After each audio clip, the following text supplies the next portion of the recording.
আসসালামু আলাইকুম। আশা করছি ক্লাস 9 এর সব স্টুডেন্টস অনেক ভালো আছো। আজকে আমরা শুরু করতে যাচ্ছি ইউনিট 3 লেসন 2 পেজ নং 31। তোমরা খুব তাড়াতাড়ি তোমাদের বইটি সামনে নিয়ে নাও। প্রথমেই আমি শব্দার্থগুলো দেখিয়ে দিচ্ছি।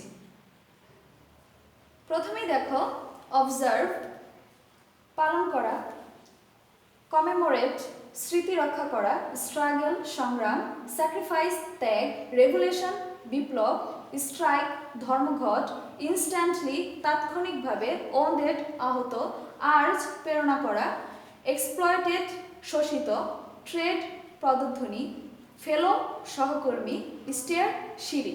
এরপর আমরা মেইন টেক্সটে চলে যাচ্ছি। দেখো আমাদের এই ইউনিটটা কি নিয়ে ছিল? ইউনিটটা ছিল হচ্ছে ইভেন্টস অ্যান্ড ফেস্টিভ্যালস নিয়ে। ফার্স্টে আমরা প্রথমে কি পড়েছি? মাদার্স ডে সম্পর্কে পড়েছি। এখন আমরা পড়বো হচ্ছে মে ডে বা হচ্ছে শ্রমিক দিবস সম্পর্কে। তো ফার্স্টে কি বলেছে যে তোমরা কি দেখতে পাও, এটা কি কি নিয়ে রিলেটেড, এই সেই কিছু কোশ্চেন করেছে। আমরা ডিরেক্ট হচ্ছে আমাদের টেক্সটে চলে যাচ্ছি। কি বলেছে? May Day or international workers day is observed on May 1st all over the country today to commemorate the historical struggle and sacrifices of the working people to establish an 8-hour workday. আচ্ছা, লাইনটা অনেক বড়, আমি এটার অর্থ বলছি।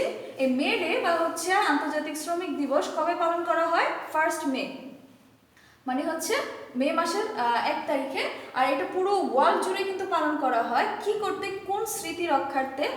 Historical ঐতিহাসিক একটি সংগ্রাম করেছে আমাদের ওয়ার্কার্সরা, শ্রমিকরা, যাতে কি করা যায়, প্রত্যেক দিন 8 ঘন্টার একটি কর্মদিবস মানে এস্টাবলিশ করা যায়। আচ্ছা, এই 8 ঘন্টার কর্মদিবস কি সেটা সম্পর্কে কিন্তু আমরা একটু পরে বুঝবো। It is a public holiday in almost all the countries of the world. বিশ্বের প্রায় সব দেশেই এটি কি একটি সরকারি ছুটির দিন। আচ্ছা, since the industrial revolution first in the 18th and 19th centuries in Europe and the USA, the workers in mills and factories had been working a long shift, 14 or even more hours a day. আচ্ছা, কি বলেছে যে প্রথম যে শিল্প বিপ্লব হয়েছিল কত শতকে? সেটা হচ্ছে 18 শতাব্দীতে, এবং হচ্ছে কি 19 শতাব্দীর ইউরোপে যে শিল্প বিপ্লবটা হয়েছিল তখন কি হয়েছিল? তখন ওইখানকার যে ওয়ার্কার্সরা ছিল, শ্রমিকরা ছিল ফ্যাক্টরিসে আর মিলসে, তারা কি করত? অনেক মানে একদিনে অনেকটা সময় তারা কাজ করত, প্রায় 14 ঘন্টা, ইভেন তার চাইতে বেশি। এমনকি আমি যেটা শুনেছি যে 18 ঘন্টাও কি তারা কাজ করত একদিনে। আচ্ছা, তারপরে কি বলেছে দেখো, on May 1st in 1886, inspired by the trade unions by the second trade unions, half of the workers at the McCormick harvesting machine company in Chicago went on strike demanding an 8-hour workday. আচ্ছা, এটা কি বলেছে যে 1886 সালের 1st মে কার দ্বারা উৎসাহিত হয়ে? এই trade unions, second trade unions, এই সংঘের দ্বারা উৎসাহিত হয়ে শ্রমিকরা কি করেছিল? কোন জায়গার শ্রমিকরা? এই চিকাগোর। আর কোন কোম্পানির শ্রমিকরা? এই যে দেখো কোম্পানির নামটা বলেছে। এই কোম্পানির শ্রমিকরা ধর্মঘট করেছিল যে তারা কি চায়? তারা একদিনে 8 ঘন্টা যাতে শ্রম দিতে পারে, তারা এই 14 ঘন্টা বা তার চেয়ে বেশি শ্রম দিতে চায় না। আচ্ছা, তারপরে কি বলেছে? 2 days later, 2 দিন পরে, এই যেদিন ধর্মঘট করেছে তার 2 দিন পরে, a workers rally was held near the McCormick harvester machine company and about 6000 workers joined it. তার 2 দিন পরে কি হয়েছে? এই শ্রমিকরা একটা র্যালি বের করলো এই কোম্পানির সামনেই, আর সেখানে কতজন যোগ দিয়েছিল? প্রায় 6000 শ্রমিক যোগ দিয়েছিল। The rally was addressed by the labour leaders. আচ্ছা, এই র্যালিটা কাদের দ্বারা ডাকা হয়েছিল? মানে যারা হচ্ছে লেবার শ্রমিক নেতা যারা ছিল তাদের দ্বারা এটা ডাকা হয়েছিল, তারা ডেকেছিল। আচ্ছা, they asked the workers to stand together. তারা উৎসাহিত করেছিল যাতে সব শ্রমিকরা ঐক্যবদ্ধ হয় to go on with their struggle and not to give in to their bosses, যে তারা যাতে তাদের এই সংগ্রাম চালিয়ে যেতে পারে এবং তাদের বসদের, মানে তাদের যে বস ছিল তাদের কাছে যাতে মাথা নত করতে না হয়। At one point of the rally, এই র্যালির ঠিক এক সময়ে some strike breakers started leaving the meeting place. তখন কি করেছিল, কিছু ওই ধর্মঘট, কিছু শ্রমিক ধর্মঘট ভেঙে ওই জায়গা পরিত্যাগ করতে শুরু করেছিল। The strikers went down to the street to bring them back. তখন কি করেছিল, বাকি যারা ছিল ধর্মঘট মানে করছিল যারা, তারা হচ্ছে রাস্তায় নামলো এবং যাতে তাদেরকে ফিরিয়ে আনতে পারে। সাডেনলি, হঠাৎই, about 200 policeman attract them with clubs and রিভলভার্স। আচ্ছা, তখন কি করেছিল, প্রায় 200-এরও বেশি, 200 পুলিশ তখন তাদেরকে আক্রমণ করেছিল এবং তাদের কাছে কি ছিল, অস্ত্র এবং রিভলভার্স ছিল। One striker was killed instantly. তখন ওই তৎক্ষণাৎ একজন শ্রমিক মারা গেলেন। 5 or 6 others were seriously wounded and many others were injured. যে গুরুতর আহত ছিল 5 থেকে 6 জন এবং আরো অনেক শ্রমিক কি হয়েছিল, সেখানে ইনজুর্ড, আহত হয়েছিল। আচ্ছা, এরপরে কি হয়েছিল দেখো, the events of May 1st 1886 আর a reminder that workers will continue to be exploited until they stand up and speak out to gain better working conditions, better pay and better lives. এখানে বলেছে যে এই 1986 সালের 1 মের এই যে একটা ইভেন্ট, ঘটনা, এটা আমাদেরকে কি স্মরণ করিয়ে দেয় যে শ্রমিকরা মানে নির্যাতিত বা হচ্ছে শোষিত হতে থাকবে যতক্ষণ না পর্যন্ত তারা উঠে দাঁড়ায়, তাদের হচ্ছে কি বলে অধিকারের জন্য তারা কথা বলে। আর তার অধিকারগুলো কি কি, বেটার ওয়ার্কিং কন্ডিশনস, যাতে তারা খুব ভালো একটা পরিবেশে কাজ করতে পারে, ভালো বেতন পায় এবং হচ্ছে কি ভালো একটা জীবন পায়। আচ্ছা, এরপরে দেখো এখানে কিছু নোটস দিয়েছে, আর এই নোটসগুলো কি বলেছে, ইন্ডাস্ট্রিয়াল রেভলিউশন, যে এই কি বলে এটাকে, আচ্ছা, দ্য পিরিয়ড, ওই সময়, specially in the 18th and 19th centuries Europe, when machines were invented and first factories were established.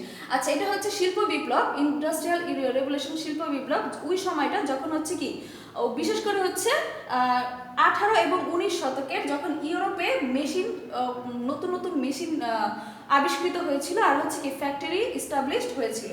আচ্ছা, এরপর বলেছে ট্রেড ইউনিয়ন, এটি কি organisation that represents workers of mills and factories. আচ্ছা, এটা হচ্ছে কি শ্রমযুগ বা হচ্ছে কিছু একটা সংস্থা, যেখানে হচ্ছে কি শ্রমিক সংস্থা আর কি বলা যায়, যেখানে হচ্ছে কি বিভিন্ন সংস্থার, যেটা বিভিন্ন সংস্থার শ্রমিকদের রিপ্রেজেন্ট করে। আচ্ছা, এরপরে কোশ্চেন যেটা রয়েছে দেখো কি বলেছে, what does May Day refer to? May Day refers to the international workers day. তারপরে কি বলেছে, how long did the workers have to work in a day before the May 1st strike, যে 1 মে এর ধর্মঘটের আগে তাদেরকে কতক্ষণ কাজ করতে হয়েছিল, 14 or more than that, তাই তো, 14 hours or more than that। তাহলে এটা কি হবে, দ্য ওয়ার্কার্স হ্যাড টু, এখানে ডিড আছে এজন্য হ্যাড টু হয়ে যাবে, the workers had to work in a day before have to work 18 hours or more in a day before the May 1st strike. Why did the workers in Chicago go on strike? তারা কেন গিয়েছিল, কারণ ওই যে তাদেরকে অনেকক্ষণ কাজ করতে হয়েছিল। তাহলে কি, আর এটা হচ্ছে একটা অ্যান্সার দেওয়া আছে, আমরা যদি উপরে যাই দেখো, ডিমান্ডিং এই 8 hour, এই দেখো, the workers of Chicago went on strike demanding an 8 hour work day. এটা হবে এটার অ্যান্সার। এরপরে যদি আমরা কোশ্চেনে চলে যাই, লাস্ট কোশ্চেন,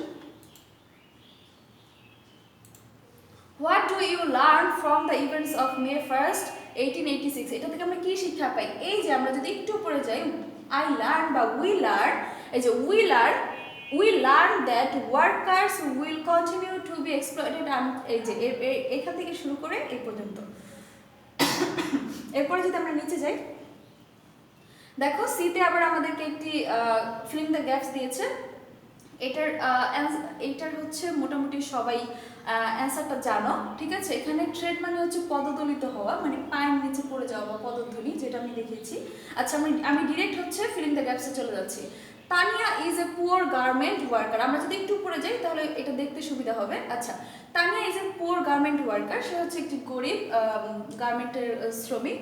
শি ওয়ার্কস, এটা হচ্ছে পুরোটাই প্রেজেন্টে লেখা, তার মানে হচ্ছে আমাদের কি রাইট ফর্ম অফ ভার্বসটা কি লিখতে হবে, ভালো করে লিখতে হবে। She works in a big garment factory in Gazipur, গাজীপুরে একটি বড় গার্মেন্ট ফ্যাক্টরিতে সে কাজ করে। She lives in a some, সে একটি বস্তিতে বাস করে, with a few fellow workers, তার কিছু সহকর্মীদের সাথে। She works 8 hours a day, সে একদিনে 8 ঘন্টা কাজ করে। On a monthly salary of taka 3000, আর সেটার মানে মাসিক বেতন কত, মাত্র 3000 টাকা। She does overtime to add some more money to her income, সে মাঝে মাঝে ওভার টাইম মানে হচ্ছে 8 ঘন্টার বেশিও কাজ করে, যাতে কি সে তার ইনকামের আরেকটু কিছু বাড়াতে পারে। If she can save something, সে যদি কিছু এখান থেকে বাঁচাতে পারে, মানে টাকা যদি কিছু জমাতে পারে, she sends it to her father, সে তার বাবাকে এটা পাঠায়, টু সাপোর্ট দ্য ফ্যামিলি, যাতে সে ফ্যামিলিকে সাপোর্ট দিতে পারে। ওয়ান ডে, একদিন Tania was busy with her work in the factory, তার কাজ নিয়ে সে ফ্যাক্টরিতে বিজি ছিল। সাডেনলি, হঠাৎ করে, শি হিয়ার্ড সামওয়ান শাউটিং, সে শুনলো যে কেউ চিৎকার করছে, কি বলে, ফায়ার, ফায়ার মানে হচ্ছে আগুন লেগেছে। The workers were panicked, stricken, and everyone started, আচ্ছা everyone began, ঠিক আছে, এখানে স্টার্টেড নেই, বিগেন আছে। everyone began to rush to the stairs, আচ্ছা তখন কি করলো, এই শ্রমিকরা সবাই ভয় পেয়ে গেল এবং সবাই কি সিঁড়ির দিকে ছুটতে শুরু করলো, মানে হচ্ছে তারা নিচে চলে আসবে। there were not enough staircases in the factory building, ওইখানে পর্যাপ্ত পরিমাণে সিঁড়ি ছিল না। so some workers were এই যে দেখো traded, আচ্ছা some workers were traded under the foot, অনেকের পায়ের নিচে পড়ে গেল, and others are injured in some other ways, এবং আরো কিছু কি বিভিন্নভাবে আহত হলো। however the fire brigade, আমরা যদি একটু দেখি, the fire brigade arrived, মানে হচ্ছে দমকল বাহিনী আসলো, in minutes, কিছুক্ষণের মধ্যে, and nothing serious happened, এবং গুরুতর কিছুই হয়নি।